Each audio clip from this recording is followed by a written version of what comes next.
All right, so I want to talk to you guys about this movie, Don't Let Go, starring David Oyelowo and Storm Reid. I probably still butchered his last name, but at least I tried.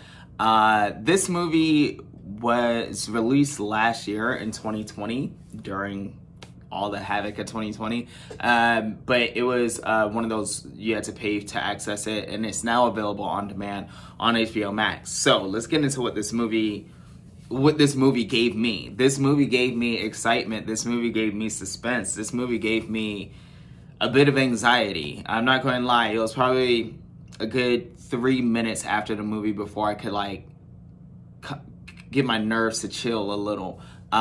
This is a very good thing. This movie was suspenseful. This movie, I mean, it doesn't start with action, but the action picks up pretty quickly. And it's more thriller suspense than it is. Sorry, it's more action than it was suspense. It's more thriller than it is action. I think I said that right. So here's the pitch for the movie.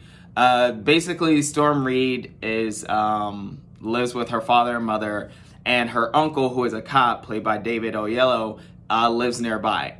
And she calls him one day, the phone gets disconnected, he goes over to the house to see what's up, and he finds his niece, his brother, and his sister-in-law dead, viciously murdered.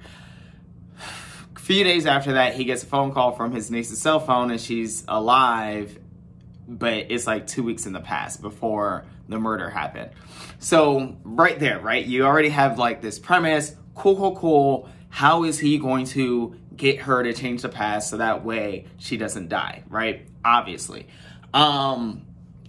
Me being the person I am, of course, I'm always interested in the how. How does it work? How could that possibly happen?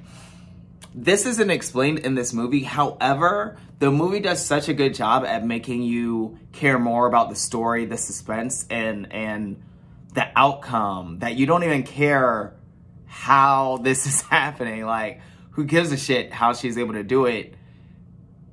I'm excited to see if this man saves her from dying. So the Brian Tyree Henry,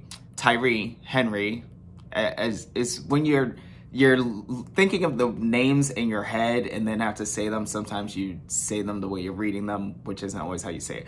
Brian Tyree Henry plays the brother. But again, this movie's really just Storm Reid and David Oyelowo. It's just a very suspenseful movie. I really enjoyed it. If you have bad nerves, maybe don't watch it. That's about it, though. I think it was a good movie. I don't even think children shouldn't watch it, obviously, because there's death in it, and a child's death. But at the same time, I feel like most age groups could enjoy this movie, because even though Storm Reid's I guess a teenager in the movie just before driving age, I think there's parts of this that children of today, kids of today could relate to, in terms of how she moves and figures things out and understands what's happening, or learns to understand what's happening. Same thing with his character. It was just a really cool story, very suspenseful, very good movie. So I highly encourage you guys to check it out and let me know.